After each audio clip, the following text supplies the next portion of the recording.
to WCS Europe Season 2 Premier League, the final day of our grand finals. We already know the results from the first semi-final. MC, two-time GSL champion, is through to his first final in what feels like forever. And he's now waiting to see who he faces off. Our next matchup will be duckdeok versus Grubby.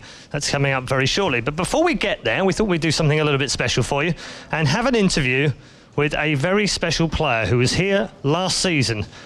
Come in, Barcraft Imaga.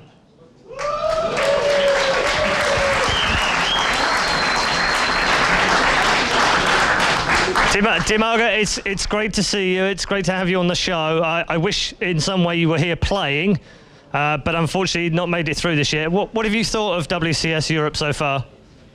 Yeah, hello everybody. It's really great to, as always, WCS. I really like it. I was cheering for MC. Of course, he's my close friend as MMA, but I don't know. It was good for MC. It was also good. Grubby, yeah. Wow. I hope Grubby can take a shot and win all this PvP and take a first place. I will cheer for him. Okay, cool. So, I don't know if you saw it, but yesterday we had WCS Extra, and I was told we've got an interview with Dimaga, and then it turned out that actually it was Carmack. And I'm just wondering now, you're not Carmack, are you? What do you think? I'm a B. You're a B. Yeah. I think I know that you're definitely not a B. Okay, so if it's a Grubby MC final, who wins? Grubby. Really? Okay. Yeah. All right. Sorry. What are you doing about getting back into Premier League next season? Are you working hard? Yeah, I'm working hard. I'm playing custom games and a bit of ladder. I'm practicing my ZVP matchup because I'm playing Blink first, and then we'll see. So I have my match tomorrow already. So I'm trying to do my best. All right, good to hear. Thank you so much for joining us. Hope you enjoy the rest of the evening and enjoy the grand final. Thanks for coming down to WCS Europe for a Dimaga, everyone. Thank you, guys.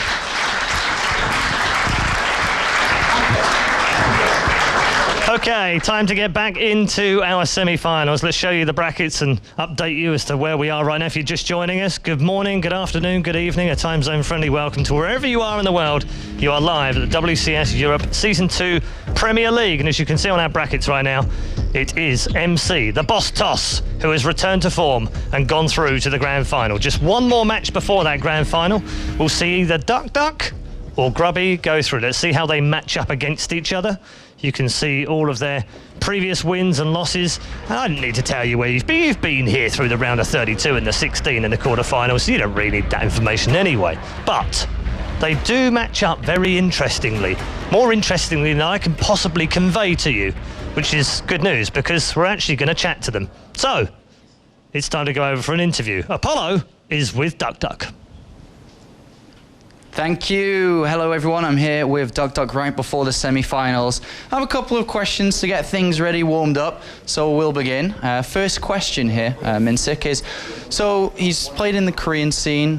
He had the choice to choose whether he stays in Korea, plays in Europe, or North America. What was the decision behind playing in the Europe scene? WCS 왜 유럽을 선택했는지, NA도 갈 수 있는데 아니면 한국에서 계속 게임할 수 있었는데? 그냥 유럽 문화 체험도 하고 그냥 해외 생활도 할 겸 선택했습니다. 네. Well, he actually wanted to come out of Korea and just wanted to see the European culture and how it is to play in foreign events, so that's why he chose Europe. All right, cool. Another question coming in. So he's played against Naniwa so far in this tournament, and now he goes up against Grubby. In his mind, who does he think is the harder opponent? 지금 8강에서 나니와 선수 만났는데 그리고 오늘은 4강에서 그라비 선수 만났는데 누가 더 힘든 것 같아? 비슷한 것 같은데 주위 선수분들이 말하기로는 그루비 선수가 푸푸전을 굉장히 잘한다고 들어서 아마도 그루비 선수가 좀 더 어렵지 않을까 생각되네요. he thinks that both are on the same level, but after he talked to a few guys, so that was his thinking yesterday, but after he talked to a few guys here in the European scene, he heard that Grubby's PvP is really strong, and he might think that his PvP, like, he might be the tougher opponent actually than Naniwa. All right, well, just one last question then. So he's on Team MVP. A lot of the foreign fans out there know Team MVP because of Dongre Gu. But I know that he has a couple of words for his fans that he'd like to put out there here today. 팬분들한테 말하고 싶은 거 있는지? 곧 A서 팀리그가 열리는데 거기에서 저희 팀 응원해 주시면 감사하겠습니다. So the team MVP is playing next week at the ASA Team Story Cup, so he hopes that a lot of people are cheering for his team and for him, because it's going to be his next foreign event, so to speak. All right, well, you heard it here, guys, and cheer for him when he plays next week, and of course, cheer for him now. But of course, before we get into the game, we have Grubby with Red Eye. Thanks, Sean. Yes, that was duckdeok. This is Grubby. Thank you. I know you don't like these before the game. I don't personally like them either because I know it's distracting and you have your routine. So I'm going to keep this short. Yesterday was so positive for you. Everything fell into place. It went the right way for you. How do you grasp that positivity, remember those thoughts and go into this game?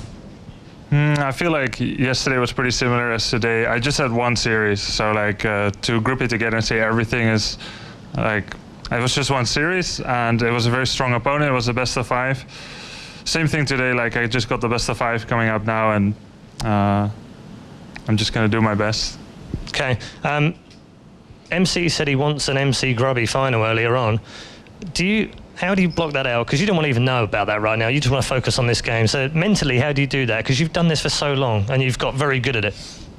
Well, I'm not really thinking about it at all. Like I already had my moment earlier this morning where I thought of either MMA or MC, but that's like so far beyond now. That's like a different life. So I think now it's the semis and that's it.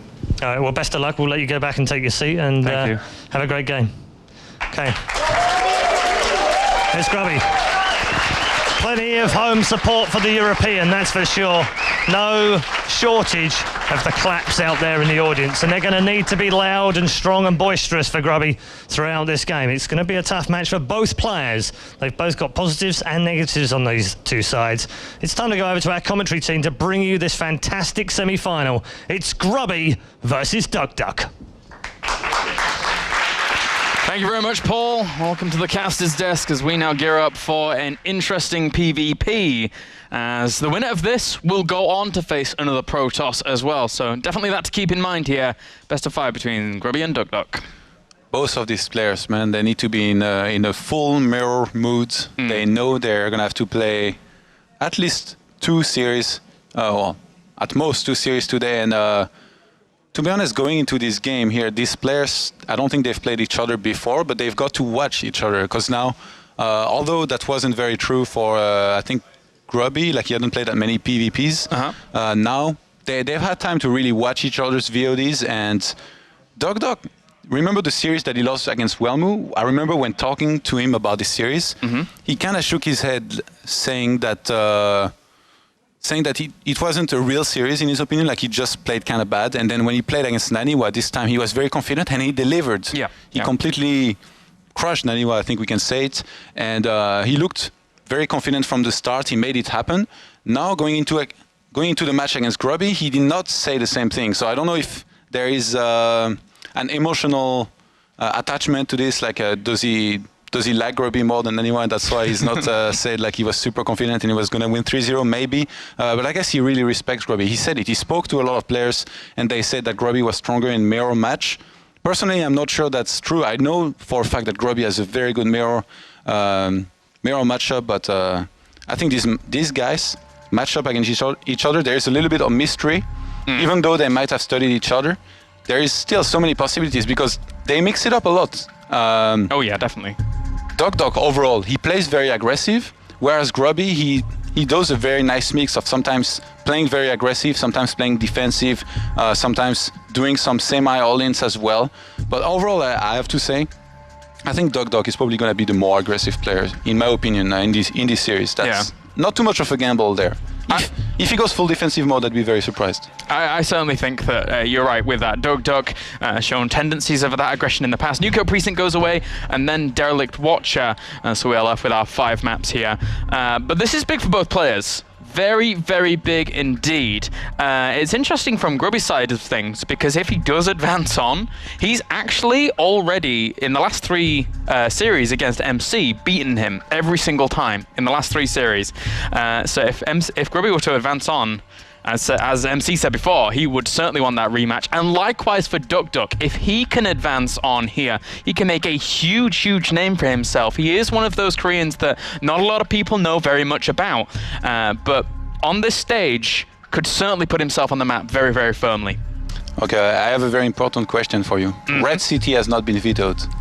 That's true. Where do you think he's going to be in the ranking of maps now? In the order of maps? Middle-ish, I will go with. I think 5th. You think 5th? You think?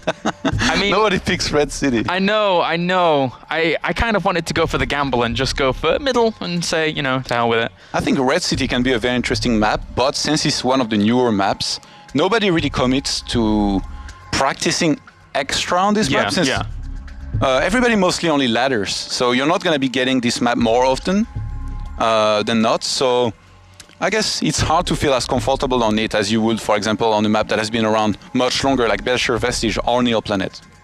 And once again, Grubby taking his trademark time here to just consider his options.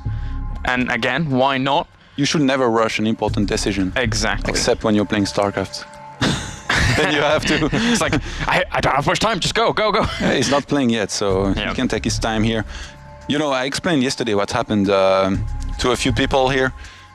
When Grubby takes his time here, he's basically thinking about all the maps that are left in the pool, and you picture a strategy that you want to do on each map. And then you play out a few of the possible scenarios in your head, and then you pick the one that you feel is most likely to give you success. So that's how you pick the map. So a lot of thoughts are being rushed in your head at the time you're doing the map selection. That's why you need to be very focused, and that's why taking your time usually is better than not. Yep. Well, we'll see now how this is going to shape up. Again, we've had quite a bit of PvP during the tournament thus far, and I've got to say, it's actually surpassed expectations. The PvP games that we've seen thus far have been wildly varying between quite a lot of aggression, and then some big macro games as well, with some cool dynamics there. I'm sure this will be no different. Both of these players do have a little bit of tendency to mix things up, and actually Red City is not last. Ooh. Of course, man. I'm surprised, Belcher Vestige being last map here. A little bit surprised by this. I think this is such a good map. You know my love for Belcher Vestige. I do. No secret to anybody. I would have picked it first, for sure. Yeah, it's just as much as Apollo loves Charge, as Whirlwind is our first map here in this best of 5. We're just waiting for Grubby to get in the game. But this is duckdeok, again, proving himself very, very nicely here in WCS Europe. The round of 32, we can discard that now, as in the round of 16 through to the round of 8, he has shown a very, very strong level of play, certainly rivaling everybody here. And this is certainly his chance. So can he do it? Can he advance on to the grand finals to go up against MC? Or will this man, a person that has upset MC the last 3 times they've appeared against one another, him and duckdeok have never played each other, actually. So this is the first time they meet. And both of these players right now, statistically, are at their very peak performances in their entire StarCraft careers. In PvP or overall? Overall. Okay. But we'll say as well, they're in the round of 4, PvP. so. Yeah, it's pretty good. It's pretty good. The funny thing is that if you look at all the foreigners, I don't think a lot of people would have expected Grubby to be here. You have the Stefanos, you have the Naniwas. Dude, he's my friend. It's fine. It's all good. Oh, apparently I start the game. There we go. I was host, so there we go. We can start now, as we do have map number 1 on the way. Whirlwind. Yep. Whirlwind. All right. What are you expecting on this map? Just a macro focus for game number 1, or is there something more than that? duckdeok classic aggression, 2 or 3 gates pressure, probably with his target. And Grubby might try to do a quick expand, although on this map I've seen Grubby do a lot of 2 gate pressure with lots of stalkers, and then a 3rd gate himself. So that would be a huge clash if both players went for 3 gates and pressure with lots of stalkers and proxy pylons. All right, well, we shall see as we now jump into game number 1 here to determine that final spot in the grand final against MC, as we have spawning up to the top left-hand corner our red Protoss representing MVP and Korea. Ladies and gentlemen, give it up for duckdeok.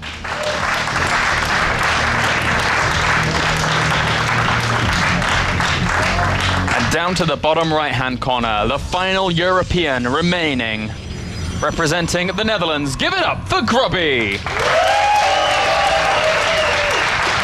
Quite popular here, huh? Yeah, I would say so. Cross map. If both of these players scout early on, this could really help. This could really help them decide exactly what they want to go for and how they want to place their pylons. But I have to say, on this map, scout. If you don't want to be aggressive, you're not gonna be scouting in the start. So we're gonna be finding out very early on whether or not a player wants to be aggressive. Usually, if you scout, it's almost always to go for some aggression. Wow, duckdeok. He keeps doing this move where he places his probe that makes the gateway between the pylon and Nexus, and then he pushes the probe away. He scared me here, like for a second. I thought this was gonna disintegrate or something. Yeah, many times I've actually placed buildings around my Nexus and had a probe stuck in the very corner of it or something like that, and it's so annoying to have happen. You're just so tempted to cancel the building and get your probe out of there, and if the game's going on for long enough, it's pretty important. But now here, double gas has been taken by Grubby, only 1 by duckdeok. He does take the second though, just a little bit later.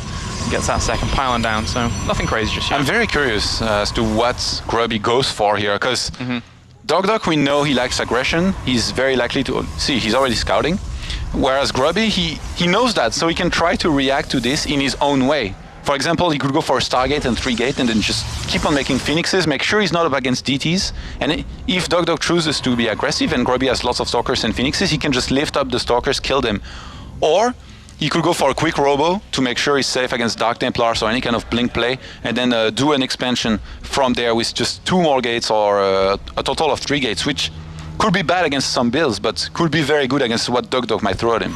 All right, and we have 2 in each gas here for both players, and Grubby does have a little bit of extra gas because his second one was a little quicker, and the cybernetics cores will finish up in a second. So duckdeok with a pylon at the back of his mineral line could certainly put some tech down there to hide it a little bit from his opponent. And meanwhile, Grubby already has the second gateway for double stalker production. Yeah, remember what I told you. He likes to go for 3 stalkers, pressure. Both probes met. So, like Grubby now, he will know exactly where his opponent is. duckdeok, same thing. duckdeok, if he has 2 gateways here, I think he's gonna do one of his classic 3-gate pressure from there. The warp gates just started, so he still has some time before he has to start some extra gateways. But Grubby, he already got 1 stalker out. What is he gonna start? 2 more stalkers or not? Is duckdeok mixing it up here and going for like a really quick expansion or something like that? Could be. Yeah, he has a lot of minerals actually. Yeah, I saw the minerals rising, and he's faking pressure. Oh, is he? He's moving across the map with his probe now. He hasn't made extra gateways. He has a lot of minerals. What is he doing? Well, this is certainly interesting here. That is a lot of minerals, and he is going to invest it in gateways a little bit later than I was expecting here. Those could have been started earlier here though by duckdeok. So Grubby has a probe across the map ready to proxy some pylon. This might be a very tricky game. He got first target behind this, so Grubby's kind of stolen the build of duckdeok here, I feel. Whereas duckdeok... You expected this to be a bit more reversed? Yeah. Right.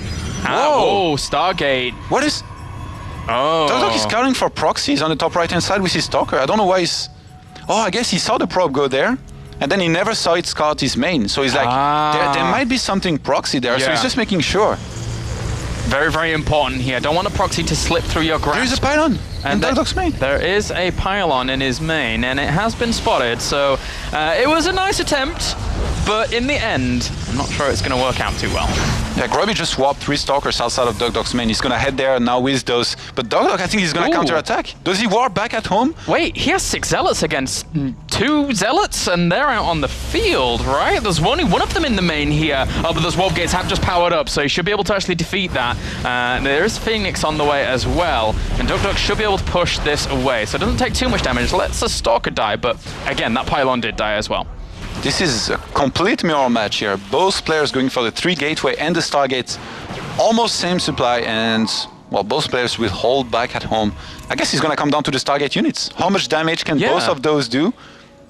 We could see a straight-up Phoenix versus Phoenix eventually, and we've seen Grubby in that situation a few times in the past, noticeably against MC. But wait a minute, Grubby knows about duckdeok's Stargate, but duckdeok doesn't know about Grubby's Stargate. Oh. So if Grubby, he's getting Phoenixes, and that's very smart. He's placed one on the top right-hand side of his base. If this Phoenix catches the Oracle of duckdeok, this is going to be disastrous. But the probe just spotted the Stargate as well here, so duckdeok also knows. And now it's probably just going to be Phoenix versus Phoenix production. The Oracle heads on out and does get greeted by a Stalker there in the end. And all the while, Grubby did not get an Oracle. So I think what duckdeok's Oracle is going to be mostly used for here is eventually Revelation later on, because it's going to be hard for him to do any damage with it early on. And you know what? Grubby's pretty happy about seeing an Oracle here. Yeah. He's going to start an expansion. Oh! There was a pylon there, and Zealots are being warped on Grubby's expansion. Oh, very, very nice here. Move by duckdeok, looking to try and do some damage, and then they just run away, and then turn around, and now go for it. But he's Phoenix here, trying to pick up Stalkers. The unit count's actually, once again, 7 Stalkers, and 3 Phoenix to 3 Stalkers and 2 Phoenix, in favor of Grubby. And duckdeok's got to be very careful in his main here. Yeah, he has Photon Overcharge. He has double Photon. Oh, yeah, he's going to be fine in the end. Nice pickup here by Grubby. He's sniping one of the Stalkers. This is a game of chess we're seeing, and both of these guys are Russian masters. And he has to pull back once again here, does Grubby. Those Zealots still going to work on this, and the Oracle is still there as well, so could force back a few units, but... I think Grubby comes back, cleans this up, and doesn't even lose his Nexus, and from there he's very far ahead. The Phoenix is flying back now. And yeah, they're going to kill off that Oracle. That's a nice pickup there for Grubby. And even picking up the Zealots as well, saves his Nexus. And now, duckdeok, he goes for his own Nexus, but that's far behind. Yeah, but duckdeok has done a very good job of building probes continuously in the meanwhile. Yes. So if he already starts with some long-distance mining, he's going to be okay. He's not going to find himself too far behind. And look at this, Grubby goes second Stargate. He knows the severity of Stargate versus Stargate, wants to get his production going as quickly as possible so he can click on top of Phoenix. Double gas on his expand. Oh wow, he's going to be so far ahead in that regard. Yes, and that's the exact right way to increase his lead from there. Not committing to anything. He could have gone for some big gateway attack, but why would he do that? There is double Photon Overcharge almost up again by duckdeok. 160 energy on his mothership core. duckdeok chrono boosting. He's actually supply blocked right now for some time. All right, as I said before, Grubby's been in this situation quite a few times. We've been with him in terms of that, and it's 7-4 in terms of those Phoenix right now. That double Stargate is going to provide him a lot here, and well, he has to be a bit careful. That Photon Overcharge does push those Phoenix away, saves that Phoenix as well, even gets a probe for his trouble. That was cheeky. This is really bad for duckdeok right now. He was forced into using a Photon Overcharge. His mothership core almost died. He doesn't have the second one ready for his natural. Grubby, he identified that he was he was ahead. Yeah, he was ahead on Phoenixes, and he's gonna keep on trying to exploit that advantage. He's got more Stalkers as well. Yeah. He's moving across the map right now. He's got, I think, 3 more Stalkers. Wow, Grubby is really, really far ahead. duckdeok is not playing this out as one would have expected, but he still doesn't know that his opponent has this full committal to double Stargate plus the Fleet Beacon as well. The Stalkers going to try and pressure at the front. They will be pushed back. A little bit afraid of the lift, but if he brought his Stalkers Phoenix in as well, he could actually take a straight engagement. There we go, there's the second Stargate for duckdeok, but he's very, very late. I'm surprised Grubby is pressuring this much. He should play safer here. If he just pulls back, gets Phoenix range, he auto-wins. There is no way for duckdeok to hold. Yeah, and there's Anion Pulse Crystals already started. +1 weapons as well. Fully enough, +1 weapons doesn't make a massive difference in Phoenix versus Phoenix. It's more about the armor at the very beginning. But still, it's a very strong position for Grubby to be in. Yeah. How do you know? There was a thread and numerically tested on it and stuff like that. Good to know. Yeah, there you go. duckdeok gonna be chrono boosting Phoenixes 2x2 for now, but Grubby he's got the Anion Pulse crystals. Sorry, halfway through down now. I think once this finishes, he can just fly into the main, force the Photon Overcharge, and then just keep flying over the natural and keep on sniping probe or Phoenixes from afar. He could even ignore the Stalkers and the Photon Overcharge and snipe all of the Phoenixes from duckdeok from the range, basically, from which the Phoenixes of duckdeok will not be attacking. And Twilight Council goes down by Grubby, I guess. Archons, man. He has to go up to Archons. We've seen him do this time and time again. Getting those Archons out for the splash damage once those Phoenix start flying around, and when you're controlling them all together, they all clump up. It's a very, very nice thing to have. I wonder, to theorize, is High Templars for feedback any good against this? Yeah, it can be good, but usually you won't have time to feedback and then morph into an Archon before they get picked up, so it really depends. Well, the Phoenix fly in here, kill off the Mothership Core instantly, and he's just going to go straight for the engagement here, picking up some Stalkers, and Impulse Crystals is finished for Grubby here, so if he actually stays at range, he can easily do a lot of damage to duckdeok right now. Yeah, same amount of Phoenixes there, Grubby returns to some. Oh, this is a huge mistake here by Grubby. Why is he hugging those Phoenixes? He needs to bring his units here, and the Stalkers do come along as well, and he's actually going to do quite a bit of damage once again, but it's been Phoenix for Phoenix right now, picking up some of these ground units. He actually picked up one of his Stalkers to save it, I think, there for a second. From the Zealots. But he's going to go for the engagement again. Still any Impulse Crystals done for Grubby and not for duckdeok. And there you go, GG! Grubby takes game number 1. I said it before and I'll say it again. Grubby knows how to play Phoenix versus Phoenix. He knows how to play StarCraft and PvP, I think. Yeah, true. It's a better assessment of the situation here. This was beautiful play. I have to say at the end here, he could have done this better though. He could have done a Phoenix Flower and then just kept out of the range of the Phoenixes of duckdeok. Obviously, it didn't matter, but if duckdeok had just a little bit more Phoenixes, it would have been a mistake here by Grubby to basically nullify the extra range that he had over his opponent. Yeah, just a little bit more micro would have saved more Phoenix there, but it doesn't matter. A win is a win here for Grubby. 1 game up currently against duckdeok. And now the second map here, Todd, Neoplanet S. Yeah, a pretty cool map here.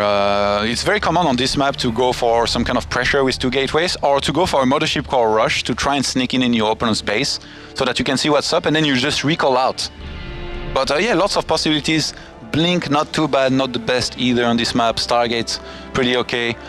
Going for Expand can be okay as well, although again, it's not the best. So this is one of these more indecisive map where you can still do pretty much anything. Yeah. I think it is the smallest map in our map pool right now, right? I'm pretty sure. It doesn't matter too much in PvP once you get down to past a certain point, but initial pokes and stuff could get over there a little bit quicker now as we jump into game number 2 here in this best of 5 as we have Grubby versus duckdeok. And spawning down to that bottom left-hand corner as our red Protoss representing MVP and Korea. Give it up for duckdeok.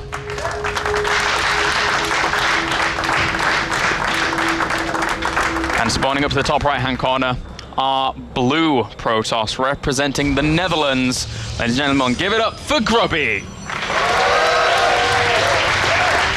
I have to say I'm very impressed with the way Grubby pressured the entire previous game, and he didn't seem scared ever. He was just stepping in, you know, his opponent's space with Stalkers, like, you're not gonna force fill me, you're not gonna trap anything, you're not gonna kill anything, because I'm going to pull back on time every single time.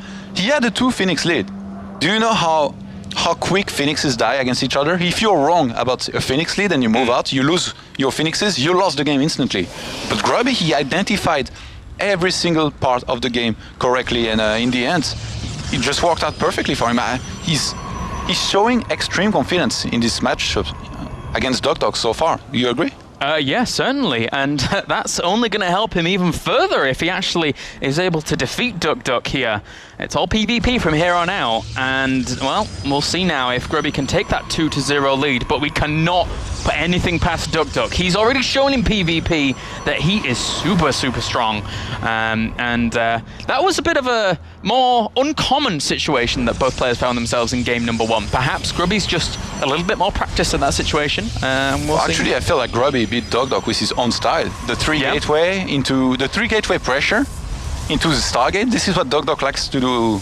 What duckdeok likes to do every single time. Right, and now Grubby did it, and he beat him with his own strategy. I mean, how do you go from there if you're duckdeok? Do you keep on doing the same? Do you try to mix it up a little bit more? It's going to be so hard for him to take a decision here, but he has to.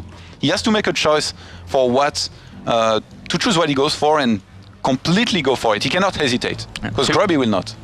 That's true, man. 2 in each gas here for both of these players, and whilst we do have 3 now in one of the gases here for duckdeok, and Grubby's just making sure to scout out any proxy locations that could occur, checking his natural, checking the high ground at the 3rd, getting his 2nd gate here so that he can start making quite a hefty number of stalkers. Maybe goes for the sentry first to be a player a bit more defensive. It's going to be the stalker, so wants to scout out the majority of his locations. Very quick Twilight Council without a stalker, and before making Mothership Core. Yeah, this is going to be seen. It didn't happen before. When Wellmu went for this, he didn't get spotted. That's what made it so strong. You can get to your Dark Templars at 6 minutes 20, but this time, Grubby, he's gonna see the Twilight Council, and I mean, he's very smart. He's gonna know exactly what this is for. He knows that his opponent wants to go for Dark Templars, but from there, he has to leave the base of his opponent because the Mothership Core is gonna come out. And there, duckdeok, he has an opportunity here to divert from his route. Obviously, he's not gonna cancel, but he could go for Blink. He could completely ignore his Twilight for now and throw down a Robo and then expand, or do something like that. I think, again, coming back to the PvP that we had previously, this now puts Grubby in a bit more, well, it's going to be Blink here. That is very, very quick. Very quick indeed. Yeah. And how is Grubby going to react? I think he's going to go for a 3-gate pressure here. Look, he's already made a bunch of Stalkers. He's proxying a Pylon. I think if he throws down the 3rd gateway now, actually this is a little bit late. If he goes for a pressure here, he could do lots of damage. And Grubby gets quite out of position a little bit there. The Mothership Core is going to try and come along to aid the situation, but not going to get too much done just yet. Stargate goes down for Grubby. A bold move. This is not usually what you do against Twilight. No. Grubby, he's feeling so confident. And duckdeok, I think he's going for an all-in. This is perfect right now for duckdeok. If he doesn't suffer any damage now, and he managed to get to Blink and warp Stalkers 4x4. He's seen the gateways. He knows how many gateways are there. Wow. So how is Grubby going to react to this? He has an extra gateway. He has his Stargate going down. He knows what is going to be hitting him soon. This is going to be interesting. I think maybe he thinks he's too late. Doesn't want to lose the Mothership Core. Yeah, maybe Grubby thinks he's too late. He sees the pylon. Yeah, I think he might think he cannot get a Robo on time and Immortal, so he's just going to go for an Oracle first. I was expecting a Void Ray at least. Grubby's... I was expecting a Void Ray. I was saying he's confident, but at this point he's basically not even respecting his opponents. And he lost his Mothership Core, which means any Photon Overcharge that he would have back at home is not going to be present just yet. The Stalkers, they are stuck behind enemy lines here. This is going to be difficult here for Grubby. He's technically up in terms of supply and army supply by 1, but he's getting all of his units isolated here. This is not a good position. Force fields the ramp. He needs to keep doing that. Blink is there, though. Any sign of high ground vision, which that Mothership Core is going to provide him, is going to easily breach this main. He needs to pull probes immediately, but only 1 Stalker, second 6. duckdeok is just going to micro correctly. And that Oracle, what is it? He's hesitating. He's just going straight for the main here, trying to do damage where he can, but can he actually make that work? He doesn't have any units at home, does Grubby. Once again, army supplies 18 to 13 in favor of him. Supply blocked. This Oracle is going to do a lot of damage, but Grubby, I don't think he can hold at home. Well, Grubby's going to be supply blocked in just a second as well here if those Stalkers have their way with the pylons, and they do kill off 1. Another one just finished there. As good Blink Micro here by duckdeok, really saving his units and keeping those alive, and all the pylons depower all of these buildings. A scary position right now for Grubby as he tries to hold on for dear life, but that's so much firepower duckdeok has. Yeah, too many Stalkers, and with Blink here, if you just micro right, it's just gonna work every single time. GG! Game number 2, tied up by duckdeok in quick fashion there. Was not expecting Grubby to make the choices he did. I guess he just wanted to try something a little bit different, being 1 game up.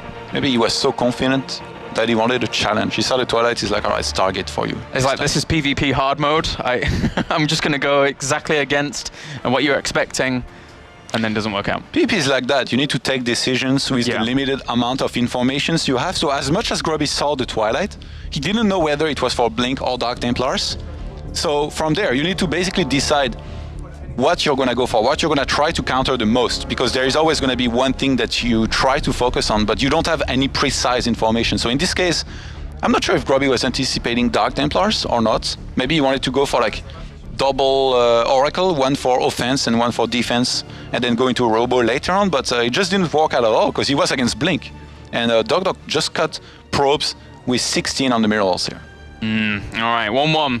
It's down to a best of 3 pretty much now, aside from actually having to contemplate what's happened in the first 2 games, take those and consider them here in the next 3 games potentially. Star Station. Good map for Blink, but his players, they are playing such a wild style that I can't tell what they are going to do really. Yeah. I think Grubby is going to stick to his 2 gate openers and maybe do some pressure with 3 gateways, and then from there we'll still see anything. I would like to see both of them play Blink, actually. We saw Stargate versus Stargate. Grubby got the better end of that, but Blink versus Blink can be pretty cool as well. Yeah, it certainly can be, but I will say that maybe we'll see Stargate again from one of these players. I think that that seems to be a bit more of a common trend here in terms of the current games, but anything certainly could happen. PvP still has that wild edge to it. As we now jump into game number 3 here between Grubby and duckdeok PvP. The winner will play another PvP in the grand finals. As we have spawning up to the top right-hand corner, our red Protoss tying up the series, representing MVP and Korea. Give it up for duckdeok.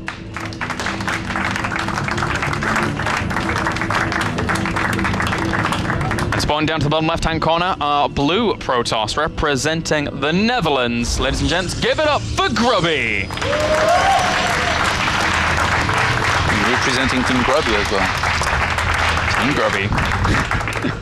So Star Station, neither player chose to proxy. We've been over this almost in every single game. The top players in this tournament scouted for proxies and no one actually tried a single proxy yet. We're gonna see whether or not they choose to scout for it in this game in a second here. But yeah, on this map, Blink, obviously very good. Both players, it does look like are gonna go for the classic gate 13.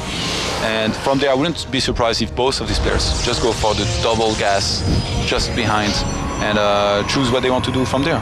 You're right, he just keep doing that little probe. Yeah, he does it thing. It's like Huck making hearts with like his spawning probe. It's like a bad habit. He takes some kind of sadistic pleasure in just watching this probe trying to escape, but it seems to be happening all the time here. So it's a fun little thing that duckdeok's found. And double gas here for once again for both players. It would be a little bit strange nowadays not to have that double gas going down, as we'll probably just see 2 in each gas and then that transition on. But it gives you such a balanced economy in regards to how efficient your probes can be with 2 in each gas as opposed to just 1 with 3. He's gonna do the same with his other probe. duckdeok! He does it again. Did he do it? Yeah, he did it again with the core. duckdeok, you sneaky, tricky. He seems to be enjoying himself early on in this game. It's like, well, actually my opponent's not going to do anything. I'll just entertain myself for a while in my base. And Grubby, 3+3 on his gases. Oh, wow. So only 11 probes mining on minerals. duckdeok, 14 probes mining minerals, so 2+2 on gases. Gas heavy tech here maybe by Grubby. Yeah, that does. Still going for the double gate. Does that give you any inklings as to what he wants to do here early? Well, a Twilight or a Stargate, I guess for a Robo, you don't need this much gas. But I guess you can do like 3+3 and then maybe later cut down, or it's because he wants to start a Stalker immediately usually, and sometimes even a Sentry. Yeah. And he's gonna want to make his Mothership Core very quickly as well. Now, since he did scout, Grubby that is, he's gonna have only 14 mineral probes, but usually you see now he's gonna have 15 with the one that's about to come out. If he didn't scout, he will have 16, and then usually that's when you get your Mothership Core. But Grubby is actually delaying it a little bit here. Yeah, seemingly. I'm kind of surprised by that. It's always nice to have that opponent overcharge eventually. But he's content with what he's already seen across the other side of his opponent's base. He saw the extra gateway going down, so he knows that his production capabilities are very, very equal right now with his opponents. Grubby is sending his probe in the top left-hand side here, maybe to hide it and proxy a pylon for later on. Maybe to proxy something, although I doubt it. Twilight Council goes down in his main, so maybe he's gonna be the one playing Blink this time. And duckdeok, third gateway, no Twilight, no Stargate just yet. I think he's gonna come down in a moment here. He already has his Mothership Core. I like this scout, by the way, that duckdeok is doing with his Mothership Core. Very important. Make sure there's no gateway or not gateway, Stargates here or any pylons. Yeah, and if Grubby had mirrored that similar pattern, then he would have seen a pylon over on his side of the map. But right now he's placing his pylon up to the top left. Oh. Is this for the Dark Shrine? duckdeok robotics facility here. Yeah, that's potentially a good choice against this, as well, you do see that Dark Shrine going down at the very top left here. So that's going to be Grubby's choice here. And duckdeok's not going to see this, but he's going to have the counter to it very, very quickly. The thing is, on this map... That could die. This is the second time this is happening. Oh! That Guardian Shield might have just saved that. Wow. It's at 8 health. I really thought he was going to fall, just like on Neo Planet. Very, very close there. The Guardian Shield was a good reaction there from Grubby, but it did not save the Mothership Core in the end. Force Field goes down. Oh! He gets the snipe out. Very nice by duckdeok. And duckdeok is chrono boosting out an Observer right now. He's anticipating Dark Templars. Grubby is gonna... he's already proxied a pylon at the 12 o'clock position. He's even gonna make a pylon in the middle of the natural of duckdeok. Make it a little bit harder for him to expand if he would like to. Oh, the observer is moving across the map. But duckdeok is going to see the pylon on the expansion. I think Grubby just spoiled what he was doing. The observer might come back upon seeing this. What does duckdeok realize? I guess maybe he's just saying, oh, he's getting out another observer. He's sending it right over there. That's so smart. He knows what's going on. Blink has started behind this as well. Zealots warp in. Maybe as a fake out, but that Dark Shrine has now finished, and the Observer is poised over this ramp, so he has a great opportunity to shut this down. He hit his Observer. He didn't show that he had one, so he's going to be able to get the Dark Templar for free. Oh, a nice pickup there by duckdeok. Great play, great responses to what his opponent's doing. And now Grubby, he's just going to have to try and expand here at the same time as his opponent, though, so all is good for him. And Grubby, he cut pro production for some time, so duckdeok is actually one walker ahead, which is not too much, but he has to be careful. He has to resume pro production for them. He's going to try to go for his own expansion. And I mean, he's getting Blink, which, as I said, is pretty good on this map, but he can't. He doesn't have the Stalker count here at this point. He's had to make some sentries, so he's basically kind of ruined his gas for now. And with only 4 Stalkers, he wouldn't be able to do much. His proxy pylon gets picked off as well. Very smart play here by duckdeok, who's going to leave an Immortal and a sentry at his ramp. Grubby cancel Blink, which is interesting. Maybe he thought there was a observer there spotting it and tried to fake it out. But from this point, a little bit of an engagement in the middle of the map. This is a good trade here by duckdeok, as he did have the momentum there. From this point, can duckdeok punish Grubby in any way for the tech choices he's made whilst trying to get this expansion? I think he's ahead economically. He has the earlier natural. If he just goes for like Blink and lots of gateways and stalkers and then pushes, he can just finish it maybe. Oh, Grubby gonna try to pretend he's going for Colossus. I don't think that's gonna work. I don't think anybody believes that, not even nobody really. Crowd. Not even a really low league player would believe that. After seeing the Dark Templars, this would be like the quickest Colossus transition I've ever seen. Yeah, very, very fast. Maybe if he'd have hallucinated an Immortal or something like that, that would have worked out a little bit better, but... the Dark Templar! He got in. And, force fields here, as duckdeok did try and push on forwards, but enough force fields from Grubby did push that back. The Mothership Core does see that and eventually will start chasing it, but the Dark Shrine's going down for duckdeok as well here. Did you see the Dark Templar? He was just standing just below the Observer and the Mothership Core. He was saying like, you can't see me, you can't see me if I close my eyes. Eventually he's going to be retreating for the moment. I like to, once you're spotted like this and you know your Dark Templar won't do anything, you just send it home and then you make an Archon. But duckdeok, he is the one who went for Dark Shrine himself. Grubby, does he have an Observer? Yeah, he does have one, so he should be okay. Yeah, he certainly should be. He's positioned well enough to shut that down, but it may give duckdeok a little bit of map presence in terms of actually control in the middle. And I like this choice. duckdeok is going for the War Prism. Remember, when you go for Dark Templar, you can drop one in the main, send one in the natural. Usually your opponent won't have to Observer back at home. Oh, and he's moving out. He's sending one. He's sending one DT in the natural of Grubby. He's almost there. Yeah, the Observer moves out as well. I think he may have just seen the blur, though, because he's pulling on back. But this is, he should be able to catch that first one at least. Oh, Grubby saw it in the main. Nice move. He buys himself some time by warping in a Zealot. Oh, very good positioning there. And the Dark Templar is going to try and hunt down some of these probes, but the Observer is already there to shut that first one down. Whereas the second one is going to work on the natural, but that should be denied as well. Already 4 kills on it, and Grubby, he has a single Observer helping defend in his main. duckdeok doing a good job of buying himself some time for the Dark Templar in the expand to do more damage, actually. Any kills here for duckdeok are great. Army supply right now 35 to 32, but he's almost 15 workers ahead right now. Yeah, duckdeok evacuates as well before the Observer can get the Dark Templar. And he's gonna start at 3rd base. He feels he's done enough damage. 56 probes to 43 right now. If Grubby doesn't do something drastic, he's gonna fall even more behind in this game. duckdeok, he's already started +2. Grubby just started +1. Oh, I really like how duckdeok's playing this. Not overcommitting to anything, just playing it safe and standard. And he does see the Warp Prism to the left-hand side. How did this happen? Yeah, that was a complete star sight there by Grubby. And he's throwing down a few more gateways here with the Templar Archives. And Grubby throws down Templar Archive, and some gateways. Do you think he should go for an all-in there, or is he going to try to take a 3rd? This is such a difficult choice. It really is. I think that going into the longer game with +2 on the way for duckdeok is going to be really difficult for Grubby, so maybe the just straight go, go, go is where he wants to try and make this work. A lot of gateways going down here for him, and he might just go with some Immortal Archons even. Yeah, going up to 8 gateways in total here. duckdeok though, he's on 55 army supply to the 40 of Grubby. He's ahead by 15 walkers. He's going to be saturating his third base, and he's not even scared. At this point, he knows that Grubby, well, he's not really checking, but I guess he can anticipate Grubby didn't even start the third base. duckdeok is still making probes. It's always dangerous. If you get 20 walkers ahead of your opponent, usually your army will have a lot less of a chance in a direct fight. And the thing is if Grubby goes now, I think he knows also that he has to do crippling damage because he still knows that warp prism is to the left-hand side. So that will always dive in. He sees these zealots as well here. He's too far out to go back home. He could recall technically, but he's wasted a lot of time in terms of that. Grubby is very good warping. So well with those warpings, making sure he blocks, doesn't take any damage from the harassment.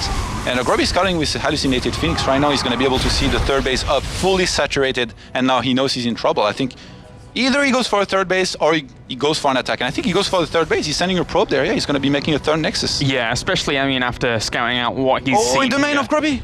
We have a Dark Templar and some Zealots. Oh, very, very nice warming here by duckdeok, and this is exactly what I was talking about. Grubby moving out to the middle of the map had to anticipate something like this from happening here, and duckdeok trying to do some damage. Has he killed any workers? 7 are dead in total right now. And again, look at this worker supply, 72 to 54. duckdeok's economy is flying. I thought duckdeok had made a row away. Where is it?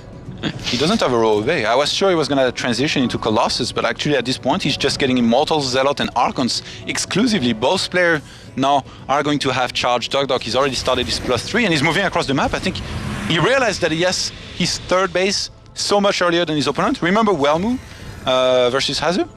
Yeah, this is a tough position here for Grubby. Throwing down cannons, realizing that this pressure could be on the way. He has a lot of Archons. He needs to position them well, though. His Zealots aren't well positioned here either for Grubby.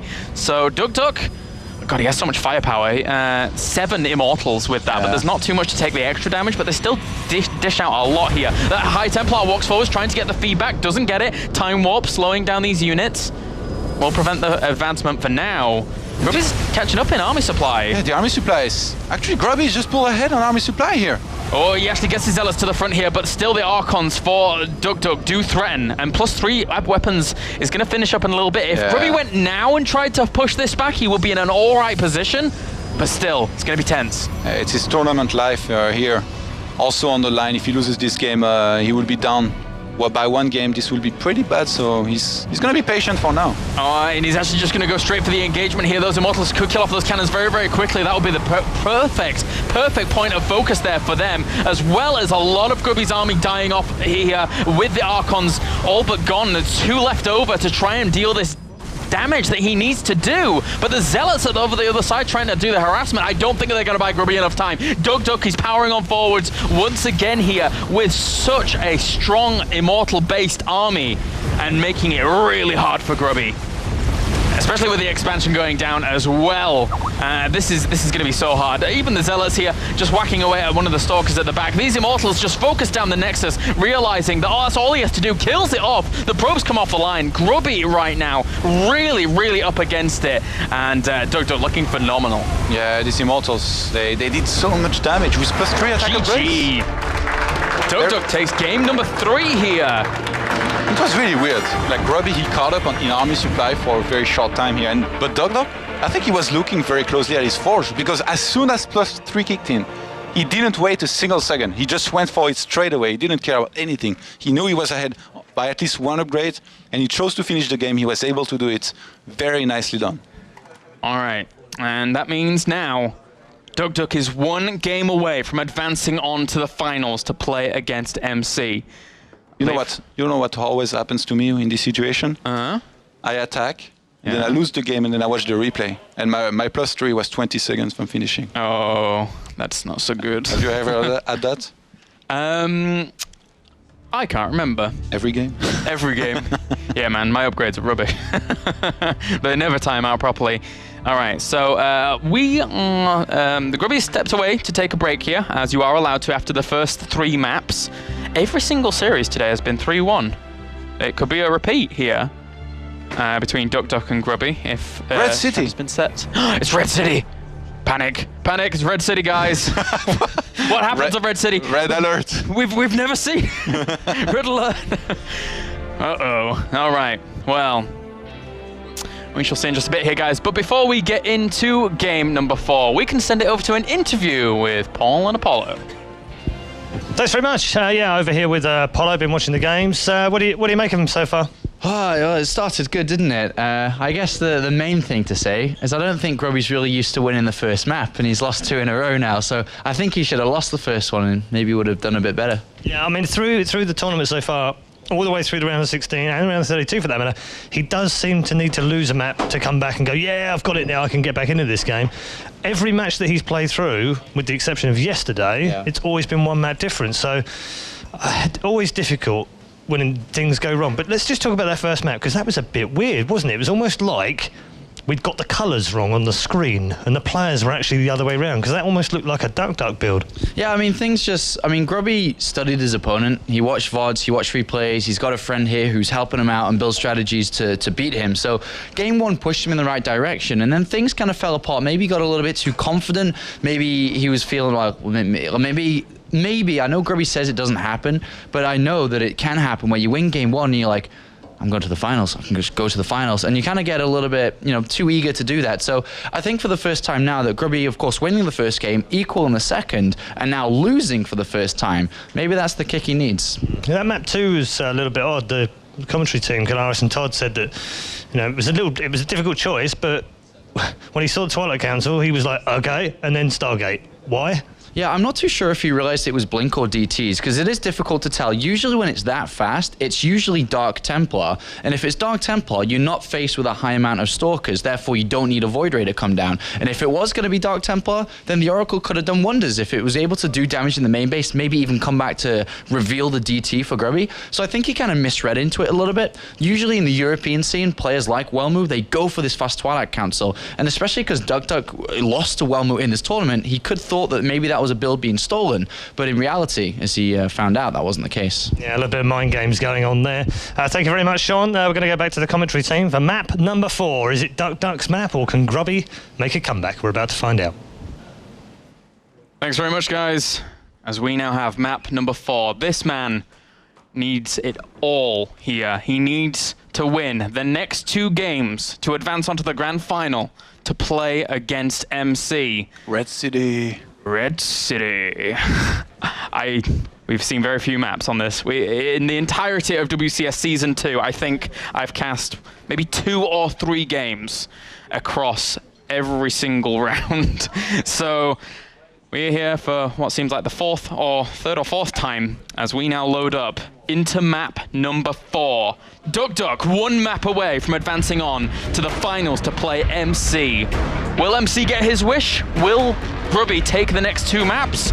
Or will duckdeok move on here to the final? As we have, spawned down to the bottom left-hand corner, our red Protoss representing MVP and Korea. Give it up for duckdeok.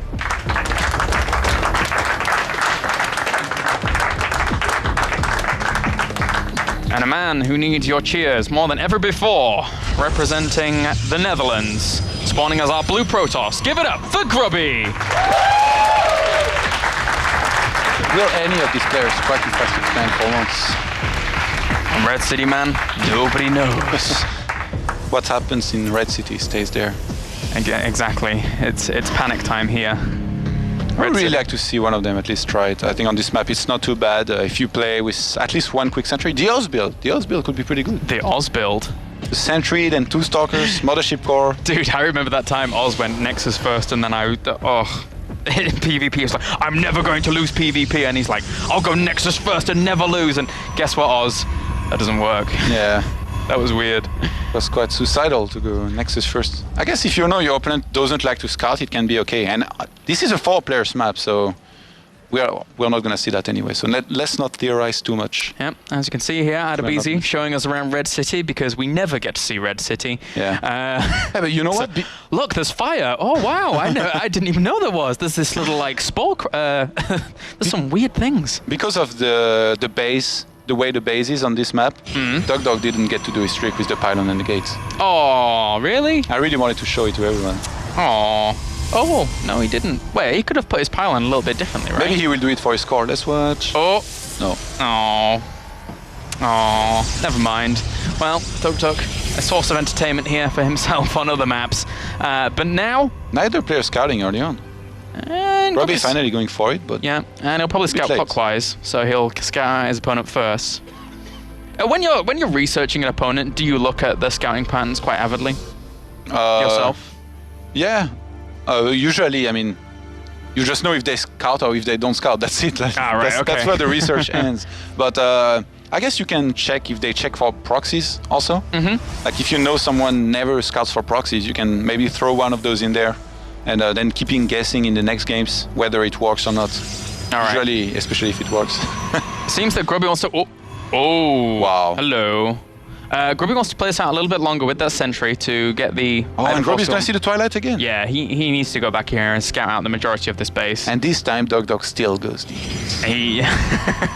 He still does it, man. And I don't see too much negative towards it, unless Grubby was just to say, right, it's, you know, if he'd have thrown down a robo like at the same time as the Twilight Council had gone down, then, you know, big negative. But duckdeok, he'll play out of it. He will definitely play out of it with this now going down, regardless of the robo silly.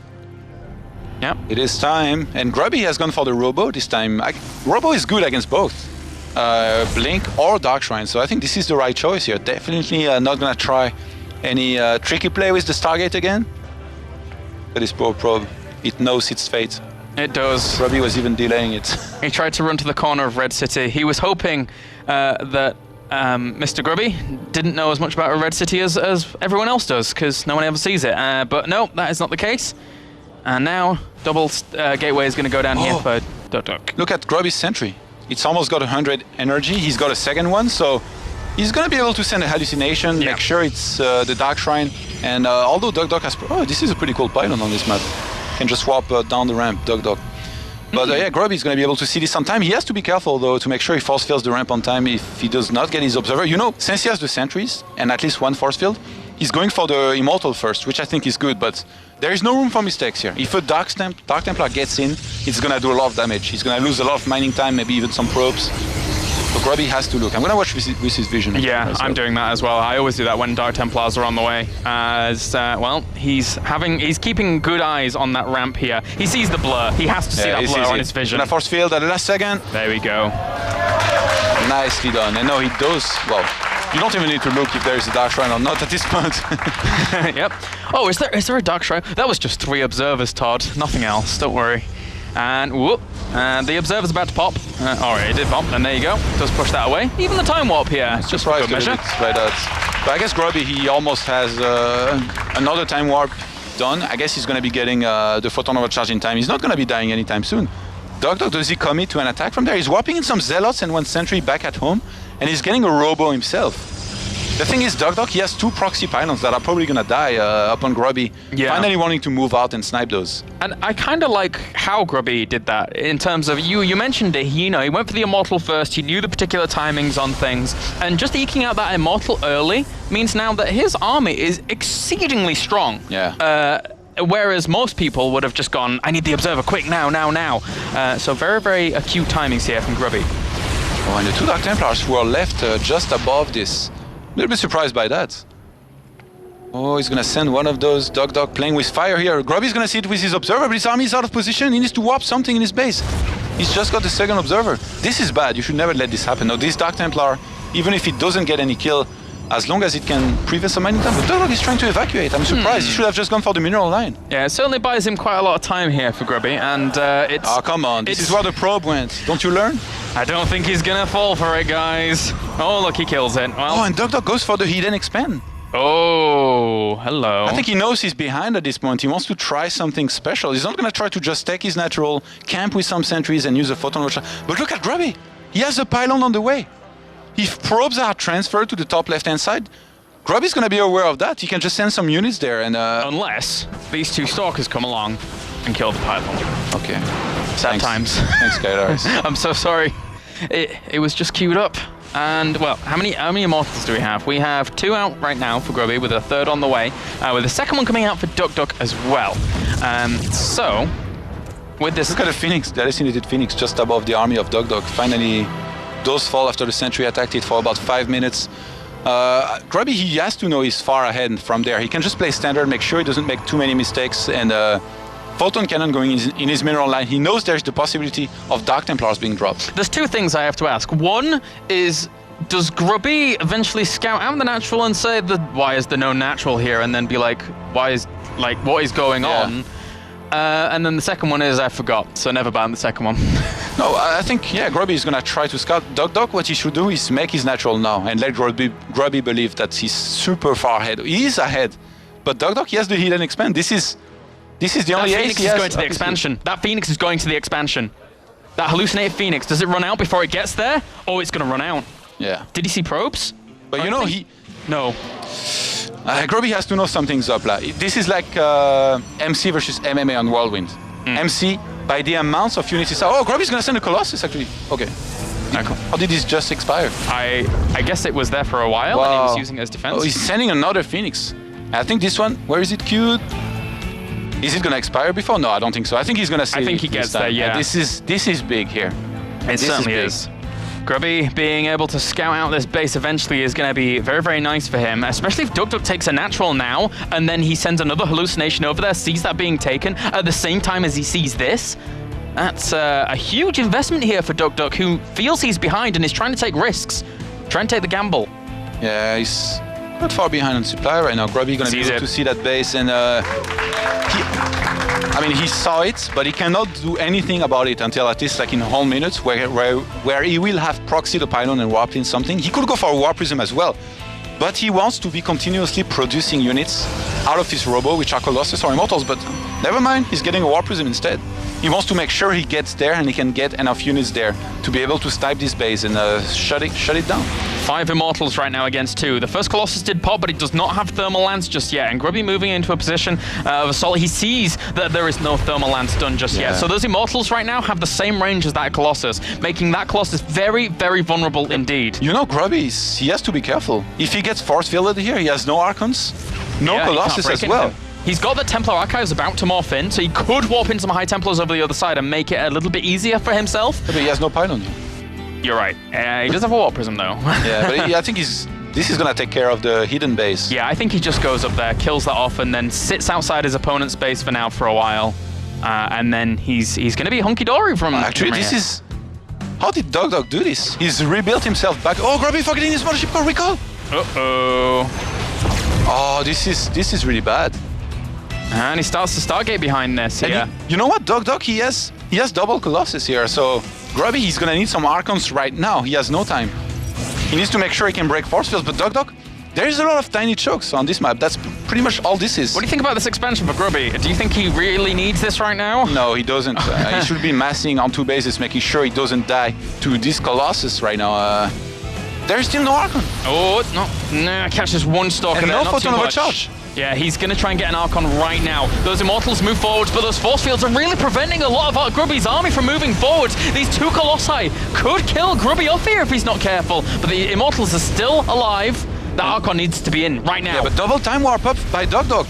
Oh, he's slowing down a lot of that army. The Archon moves forwards. No more opportunity for force fields just yet. Grubby's still buying himself time. Army supplies right now, 59 to 48. And his army's so clumped up. Those 2 Colossi are doing so much damage here for duckdeok. That's a lot of Zealots, though, that he warps in. The Immortal's still not dead. 3rd Colossus comes along. Those Colossi are kiting so well here. And Grubby is about to get charged here and +2, but this is not going to finish on time. I think duckdeok has done so much damage. Now he's got a 3rd Colossus. He tries to spread his army out, but he doesn't really have that much left over. duckdeok, he tries to move forward with these 2 Immortals. They bring down 1 Colossus. They're not going to bring down the other 2, though. Great micro here by duckdeok, and he takes a lead in this regard, right in front of this natural. Grubby here with some High Templars at the top. He tries to morph into Archons. Doesn't really have that much left. Probes come off the line. Grubby is going to go down if he is not careful. He's trying desperately here to save himself. But duckdeok, with the 1 ray of light here in game number 4, took that light and is now moving on forwards here, ransacking this natural. And Grubby is down and out. He has to have a miracle here to come back. And even that Warp Prism now, we're trying to go in. The natural goes down as well. These Zealots going to work on the mineral line. He knows actually that's the only 1 point of production that his opponent has, but the army supplies right now, 54 to 41. Actually, that's not as big as I assumed it was, difference-wise. His army is being saved back at home here. He has a Void Ray. But he's going to lose so much of his infrastructure, right? Yeah. I just don't see how Grubby can beat this army here. duckdeok, he has too many stalkers. If he just micros this right, even if he kills one of his own Colossus, I think, yeah. Well, these Archons right now have to spread themselves out, and he has to take the perfect engagement. Zealots charge not bad engagement. And actually, those Zealots could do quite a bit here, killing off one Immortal. The Colossi are slightly vulnerable at the front of this army. The Stalkers need to be there to greet them. He kills off one of the Colossus. Could this really happen? And Grubby's mining on his expansion. The one just above this. Grubby's income right now is dwarfing duckdeok's. He's going to push him back. What is he's making this harder than it needs to be. Only one Colossus left. Oh, Grubby, he needs to transfer some probes. Oh, he's going to go for it. He's transferring probes, and duckdeok is he's not going to see it. He's not going to see it at all. He's moved back from there. He doesn't know that base is there. This could be the savior of Grubby. 68 supplied to 64. Army supplies 33 to 41. Grubby needs to make more units. I don't know how else to say it. One more Void Ray, I think, would really help. duckdeok moving up the ramp, he has to be careful. He has a few charge slots there. They need to go all in at the same time. They all need to attack at the same time. That Void Ray now, charged up. Going to try and focus down the Colossus. It's going to go down. He's going to bring it down. And it does die here. As those Stalkers are all that's left against this army of Grubby. He's going to push him back. duckdeok has very little left here. Oh my God. Very little. Look at the income. Grubby's above 1,000. What's going on? duckdeok is on 400 mineral income. Oh my God. Grubby can just make mass Zealots from there to support his Archon. His Archons and his Immortal, and duckdeok, he's got 6 Stalkers left. How has this happened? Grubby was on the brink of defeat, and now holding on. 76 supply against 50. Army supplies now in favor of Grubby. And Grubby still got 2 Zealots in his War Prism. They're being so annoying. He never stops until all the probes are dead. duckdeok, only 7 Stalkers. Grubby's gonna start another Void Ray. He's getting an Archon as well. I mean, those are pretty good units against just a few Stalkers. What a game. Some odd decisions in the mid, but now here, Grubby is on the verge of taking this. I think duckdeok, I think he wants to throw down the Nexus from there, but he can't. Oh, bye-bye, goes down. And does duckdeok goes for a Nexus? Yeah, he does. I don't think he can hold this. Grubby has to know. He has to send a hallucinated Phoenix over there. Anything to know about what's going on. Still, duckdeok has not seen this base. Still. And this army for Grubby is becoming larger and larger. The thing is, duckdeok, he has a Dark Shrine to make Archons, so it's going to be super expensive for him, 250, whereas Grubby, he's got the Templar Archives. It's only 100 mineral and a bunch of gas, so he can just keep on making Archons plus Zealots to reinforce with his few Void Rays that he's got and the 1 Immortal. And he's going to have a much better composition. We're all on the edge of our seats, friend. Not necessarily on top of the table. Standing on the table? Anything you want to do is fine by us. Right, okay, we have the Mothership Core on the way for duckdeok. Another Void Ray on the way for Grubby, and he kills off that reinforcing pylon. It does not supply block duckdeok because the rest of his army got killed off anyway at the very beginning. But the thing is now is that duckdeok with this expansion has the opportunity to pull himself back in if Grubby does not capitalize on this. No, I think Grubby can just make one more expand, or he can go for it. He can do both here. He's just too far ahead. The composition he's going for is a hard counter. He's gonna go. He's a hard counter. Yeah, he's gonna go. Yeah. And I don't think there's anything now that duckdeok can do about this, as Grubby doubles his opponent's supply here. That 1 Colossus has to be an absolute champion to make this work out. He sees all of this moving across the map with an observer. Grubby, I still don't think he knows how much his opponent has. He still hasn't scouted out fully. If he knew, he would be down there killing him. Yeah.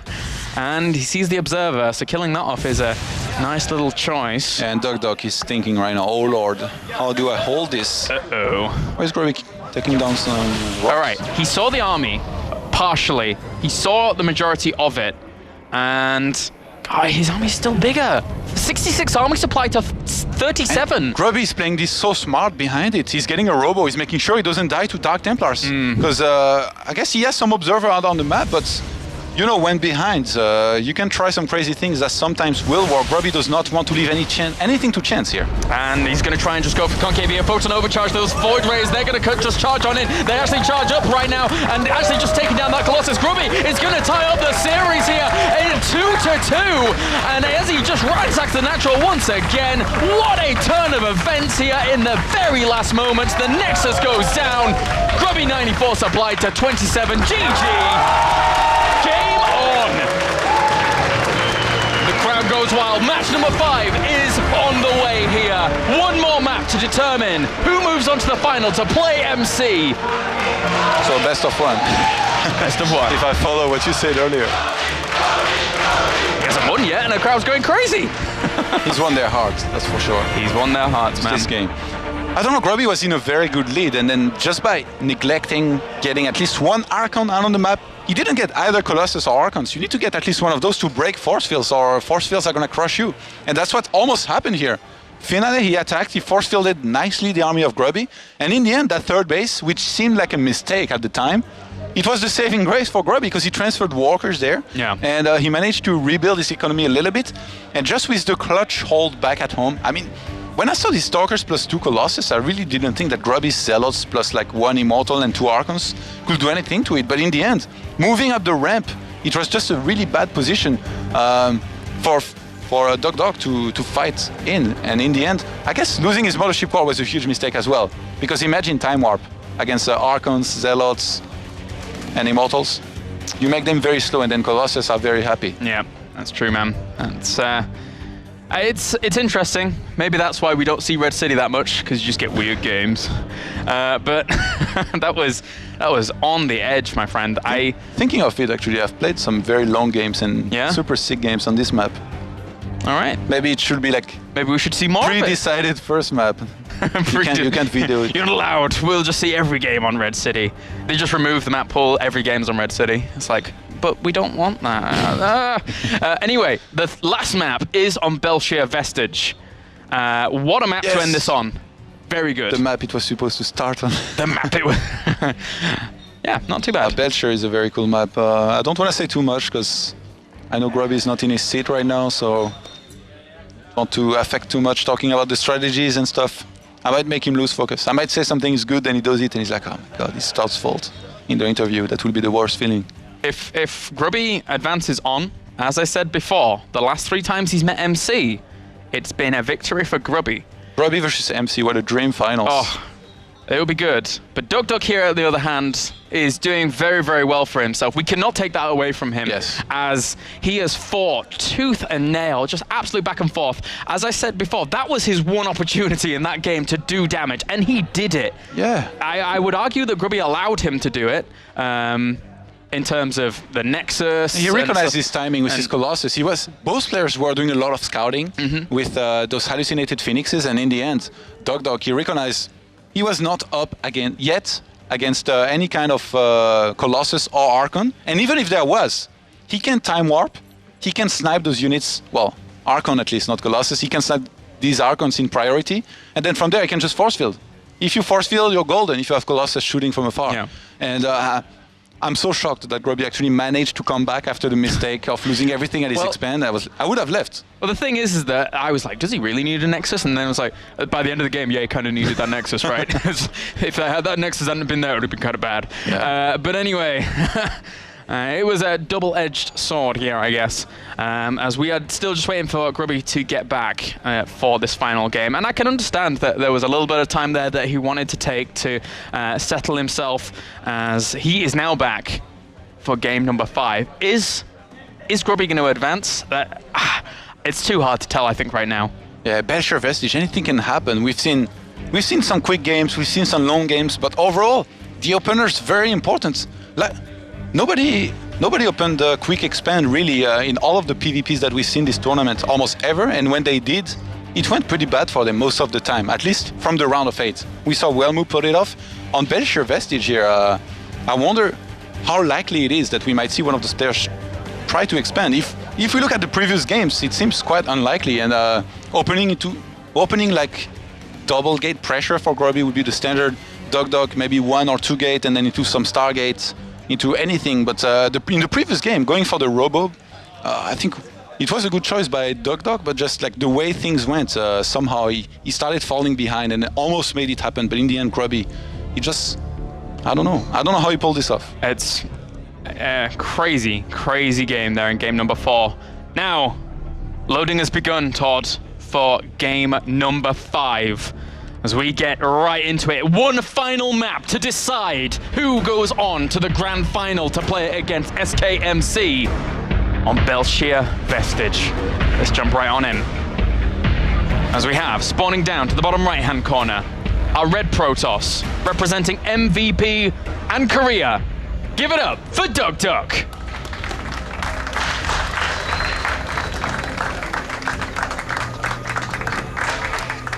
And spawning up to the top left, our blue Protoss, representing the Netherlands. Ladies and gents, give it up for Grubby. And I meant Grubby, by the way. I think I said duckdeok opening Robo because Grubby who opened Robo and duckdeok who went for the Dark Templars. Remember that build, he tried it twice in this series, the very quick Dark Templar. In the previous game it went really bad for him, and I think Grubby, he's adjusted to this. He's going to be scouting at the right timing to spot a very greedy opener, I guess not greedy, risky, a very quick Twilight that can be spotted. So if he scouts it again and duckdeok goes for that, Grubby he's gonna have a huge edge, just like in the previous game. So if I was duckdeok, I would definitely not try that again. But we've seen series before in the last game where players have tried something crazy that nobody would have expected. And Grubby does try to scout out any kind of proxies in his main, whilst we saw duckdeok doing his little slidey probe trick. Oh, he's gonna do it with the Cora. Yeah, you as think? well. Yeah. Oh, it might come along. And takes the 2 guesses as well. So, depends on the pylon positioning. We'll see if he wants to throw that down next to the Nexus again. Is he gonna do it, Todd? Sure. Oh, he's gonna. Yes, he's gonna, yes. He's so excited by this. This is so silly. It certainly is. It's like high... At DBC, he does not want to miss it. It's like high pressure, one of the most important games of duckdeok's career. He's just like, I'm just going to slide this pro. Oh, he missed! He went the wrong way! Panic, panic. All right. Wow. The entire karma of duckdeok is going to be off from there. Yeah, it's gone now. He's like, it didn't do it. It didn't go the right way. I don't know what to do now. Grubby actually is scouting quite far out from his natural here for some kind of proxies. No risks. No risks at all. Just wants to cover every single base by the looks of things.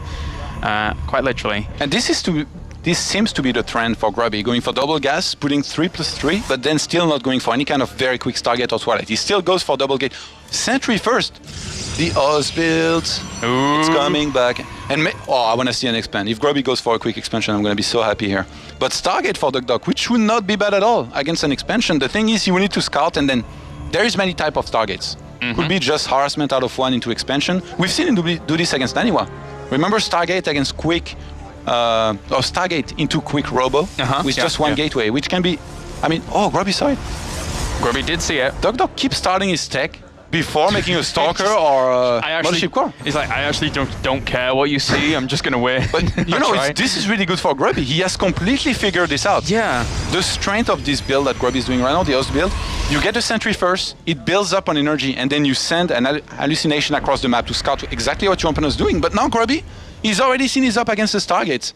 So he could just throw down a Twilight Council from there, go into Blink, or just throw down a Nexus and get enough Stalkers to make sure he defends against any kind of Phoenix or Oracle. And duckdeok does go for 2 extra gateways here, and he's moving across the map with 1 Stalker and 1 Probe. I like that Grubby always hides the probe on the map, by the way. Yeah. He's proxying his first pylon on the bottom left-hand side. Yeah, just making sure that he can go for harassment if he needs be. And those Phoenix are on the way here for duckdeok. Being chrono boosted out. Phoenix chrono boosted are super fast. They're actually being built. It's like 18 seconds or something crazy in game. But now with the chrono boost on the cybernetics core, trying to get that warp gate out as fast as well. He's gonna have a lot of Stalkers. 3rd gateway here going down by Grubby. He's actually delayed any kind of tech. Oh, he's getting a very late Stargate. No.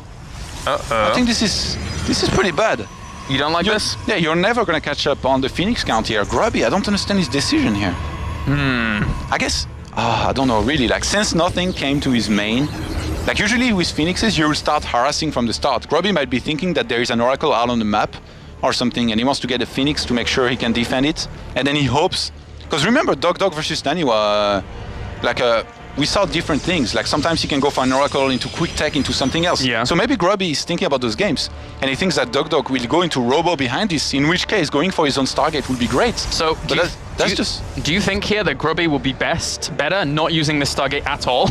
Yeah. When he sees this, I don't think he should try to catch up on the Phoenix count. He's already got a bunch of Stalker. I think his best choice would be to go for an Oracle to try and harass at most, and then go for Blink. Right. Throw down a Twilight Council immediately. But look, duckdeok is gonna go for an expansion behind this. And, well, there is that Zealot in the main here, having a look around. He sees the 3 gateways. I'm pretty sure he's seen the expansion as well. He will push back these Phoenix here, but he's continued on with the committal here to Phoenix's Grubby, and the expansion's going to go down. He's going to try to catch up on the Phoenix count as a secret. You see right now, he's trying to prevent duckdeok from getting in there. Nice photon overcharge. Did he see it? He didn't see the Stargate. Oh, this is big. If Grubby catches up, if he gets just 1 more or 2 more Phoenixes than his opponent, he can fly across the map, kill those Phoenixes, and start inflicting damage to duckdeok. This is about his best shot. Yes. It's such a risk. Wow. Well, if this does happen, that's going to be pretty impressive here. The Phoenix will catch themselves a sentry. That's a lovely pick off there for them. And Photon Overcharge is still there, so the Phoenix can't really breach into the main. But once they are going to soon, once that Photon Overcharge dissipates, although the Stalkers might push them back. I'm surprised that duckdeok hasn't gone for a robo behind this. 1 Phoenix goes down, crowd goes wild. Not biased at all. All right, well, he finds the pylon. This will supply Grubby for just a second. Whilst he gets... Whoa, duckdeok is chrono boosting his gateways. I think he might go for a timing there. He's actually... I was surprised he was making this many units and not making a robo. He has 9 stalkers. Yeah, so he's making a pylon across the map. I think he's going to go for a timing. Grubby, I'm not sure if he's ready for this. He has 1 photon overcharge, that's it. He sees the Phoenix as well. This is going to be tense here. He needs the photon overcharge, Grubby. He certainly does. Those stalkers as well as the Phoenix moving on forwards. And I think Grubby may have to end up pulling probes here. The army supply 32 to 22 right now. And the photon overcharge will go down. Oh, yeah, that's going to help a lot here. Picks up some of the stalkers, but realizes there's too much firepower from his opponent. Wants to pull those Phoenix backs, wants to retain them. But that's so many stalkers here from duckdeok. Yeah. Grubby's got to be so careful. And again, as I said before, pulling probes might end up having to be a choice. Oh, he throws down the Dark Shrine. Yeah, this is pretty smart. I mean, no robo at all from duckdeok, but the thing is, duckdeok is going to keep on amassing units there. Although he just chrono boosted a batch of probes, he's going to keep on making units. As soon as his photon overcharge ends, he's going to go for it, I think. If he doesn't think he can break it here, oh, stalker for stalker. Again, the stalker counts 12 to 7 with the Phoenix number in favor of Grubby, but... Keep in mind, Grubby doesn't have a proxy pylon across the map, so he can't even send Dark Templars too quickly, but duckdeok, he doesn't have any detection.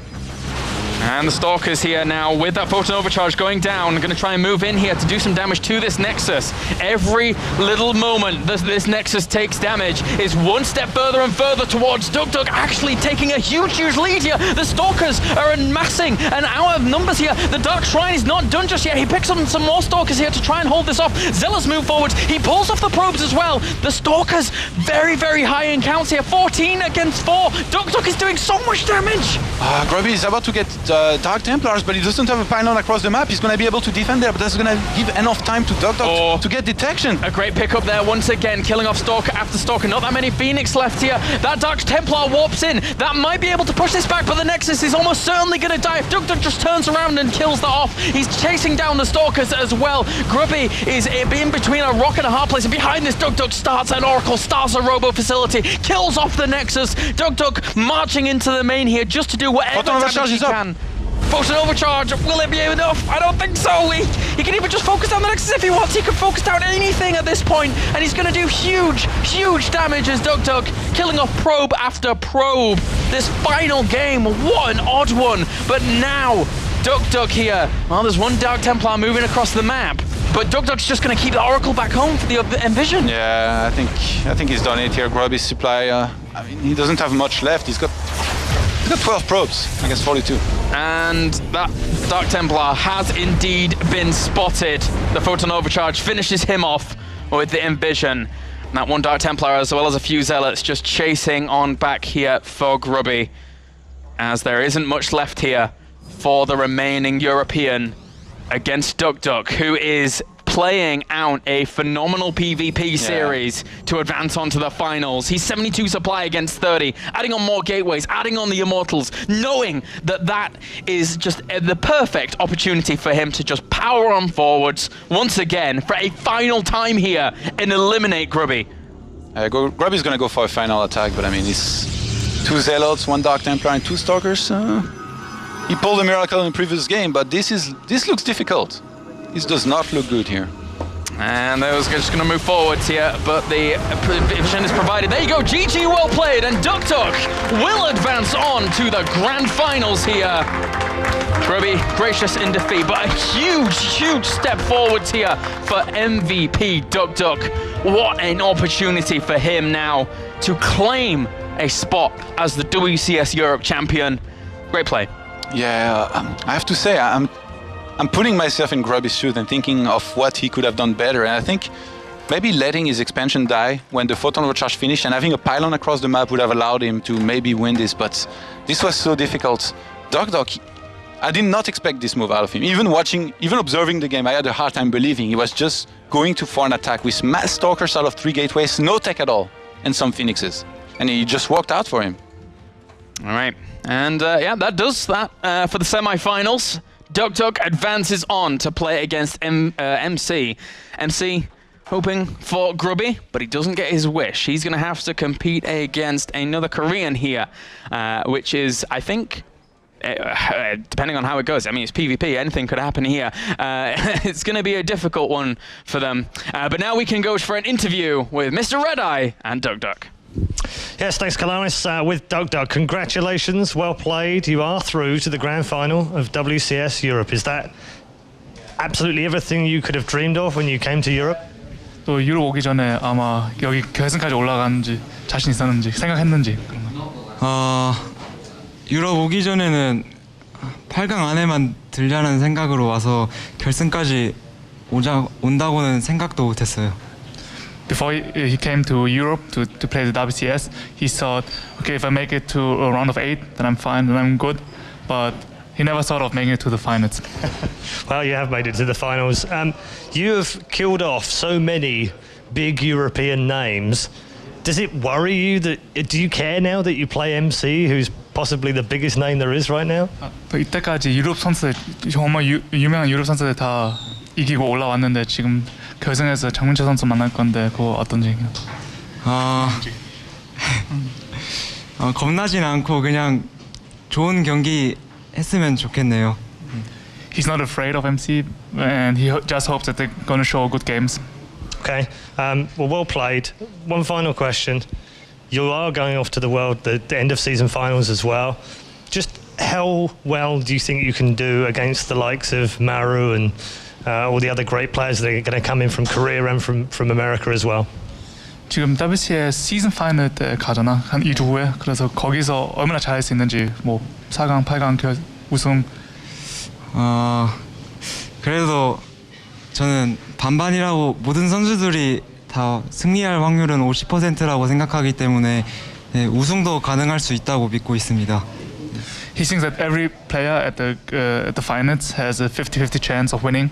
So he thinks that it might be possible that he even wins the finals. So. Okay, I know I said that was the last question, but I do have one more because last season MVP won in the European final and we had to adopt him and give him the European name. Now I've already asked you about this, but seriously now, if you win later, we're going to have to adopt you. Is that okay?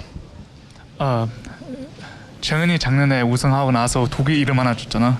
이어근다고. 그래서 너 여기 아마 우승하게 되면 아마 유럽 이름 하나 줘야 한다고. 괜찮은지? 네, 괜찮습니다. 네. He's fine with it. Fantastic. Okay, honorary European incoming your way.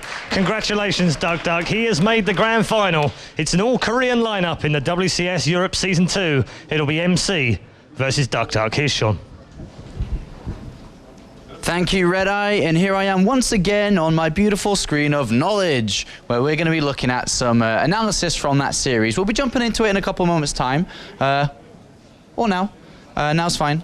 All right, so I wanted to go back to this game. I didn't want to focus too much on that last one where Grubby lost, but I wanted to focus on this game because it was very tense, it was very close, and I wanted to really look at how all of that got down to where it was towards the end. So at this position right now, if we just look at numbers, throughout the early stages of this game, Grubby deflected a 3 DT rush, and that's quite big because usually 1 is not that much of investment, but 3 is massive. And in return, duckdeok's like... And when he's like that, he decides to throw up a Nexus up here because he knows he's playing from a very, very far behind position. This has been spotted by Grubby, and that was a beautiful star stance of him to have to be able to find it. But now we look at Grubby, who's in a winning position, who has now got a very powerful army and is also moving the warp prism across the map to go ahead and kill off that expansion. So let's play it from here and have a look at how things started to crumble, because if we've seen the supplies, he's winning. Why didn't he win? So from this position, he already making mistakes with his army movement, needs to keep it solid in his 1, and always needs to have a position where he can force field and run away, or use the mothership core. Pause it for 1 second here. Already, Grubby's made a critical mistake. He loses the mothership core, and that was a repeated thing throughout the entire of the series. I don't know what it was, whether he missed number 2 on the keyboard, because usually that's hotkeyed as number 2, but he forgot it again. And this was the start of a downfall situation, because he needs 2 time warps. The biggest thing when fighting against Colossus is time warps, to be able to allow your immortals to walk up and get towards them. If not, then we're going to see a lot of kiting, which is moving back all the time from the Colossus. So from this position, if we play on, he loses the mothership core, which is a big mistake in itself. He panics, he throws down a time warp, tries to get out of there, can't do any of that. And all of a sudden, these Colossus become very powerful, as he has to rebuild that. At the same time, yes, he does warp in 3 Zealots to be able to deal with this, which is great. But ideally, this warp prism should be already out there. As long as the cannon and the pylon goes down and there's nothing to defend it, he doesn't need to focus too heavily on this area, as long as that pylon's gone after the cannon. Because then there can be no warp-ins, and he doesn't want to spend any more money there. I want to pause it again now, because at this point, Grubby's expanding to a 3rd location. But one thing in the production tab which is missing, if you see a supply, is 113 to 116 is pylons. He's got quite a bit of money, 430 and 540 gas. If he had pylons, he'd be able to make more than 1 High Templar. And with more than 1 High Templar, he'd be able to set up a defense a little bit easier. So because of these 2 mistakes already, number 1 being losing the mothership core, and then number 2 being pylon blocked, he's in trouble. And let's see, fast forward a little bit here. We see the beautiful kiting from duckdeok. Grubby realizes now that he's pylon blocked, he tries to warp in 1 more High Templar and is 115 to 116. And all of a sudden, the game's saying, construct additional pylons. Grubby, construct additional pylons. But, you know, he's under all of this. The force fields are coming down. He's already in a lot of trouble. This attack from duckdeok is beautiful. Look at these force fields. Everything is really clumped up here. And the 2 Colossus with a 3rd one right behind it doing astronomical amounts of damage. He's able to get in there and just deal a lot of damage over to Grubby. And from this position, Grubby starts to fall behind. He's fallen further and further behind. And he isn't managing to warp in new units, but that's only because he's losing units. All right, so if we fast forward it from this position, we do end up seeing Grubby losing this overall fight. The one thing that he gets very fortunate with is that he was able to get this Nexus up, and it worked in his favor. I agreed with Todd. He should have probably cancelled it and made more units to defend on 2 bases. I think that was a smart decision. But in this circumstance, it saved him, because duckdeok was in a high pressure situation. He wasn't scouting across the map. And if this is able to mine from, all of a sudden Grubby's still on 2 bases. He's got his main and this 3rd hidden up there. And that's where duckdeok really fell apart, because he was also getting harassed and Grubby was able to make the comeback. It was a very close game between the 2 players, which I thought Grubby was dead and gone, and he wouldn't have even gone to game 5. But through fortunate circumstances here and being able to mine, he was able to keep going and stay strong. So that's it for the analysis on this game, and I'm going to head it over to Red Eye with some social media. Thanks very much, Sean. Again, cracking awesome analysis from Apollo to break down that 2nd semi-final game. So we know who are in the grand final right now. We're going to take a bit of a break in a moment. But before we get there, you have been very good to us today. You have kept the memes coming and the photographs coming, so we're going to share a few of those with you. Also, keep the tweets coming via #WCS. Tweets, for example, like this one from Carmack. Let's show you this. When Paul Challoner interviews the next person, he and the interviewee will be 104 years old between them. Now, I make it that duckdeok was 19. I am not 85, Carmack. It's disgraceful. However, we do have some fun ones, so we're going to show you those as well. Here's the memes. Yeah. That happened just as Apollo walked through the studio as well. Apparently he does lift. This one's a fun, topical one. Could read any email there is. Uses NSA to download WCS career replays. I like that one. They get better, promise. Yeah. Let's shorten that one up. There we go. That's a bit better. The amount of Archons is too damn high. How do you know what I'm doing? Observer. Yeah, that's okay. Like that one. Now, this took me a little time to work out, okay? But let me read the tweet, okay? This is how Red Eye plays Zerg. Swines. There we go, got another one for you. Let's pop this one up. Hang on, let me make that smaller.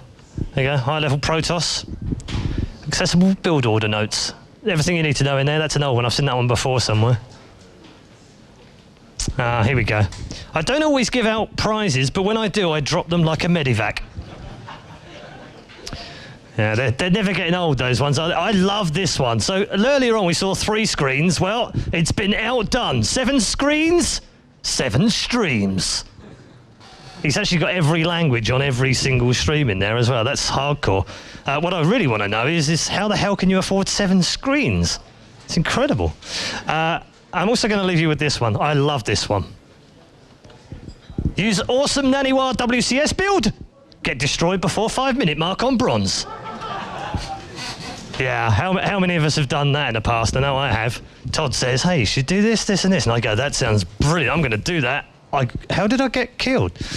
Happens all the time. So we've got the memes. They're still coming in. Keep them coming as well. We'll see what we can feature. There's been hundreds of them, and we will be giving away a StarCraft 2 Heart of the Swarm Collector's Edition. We'll also be giving one to our crowd at some point. I will let you know what you're going to do to get yourselves one of those. But before that, we are going to take a very quick break. We've got some very special content coming up. I don't want to give too much away, but there might be a few celebrities involved. So stay tuned. The grand final for the Season 2 Premier League of WCS Europe is almost upon us.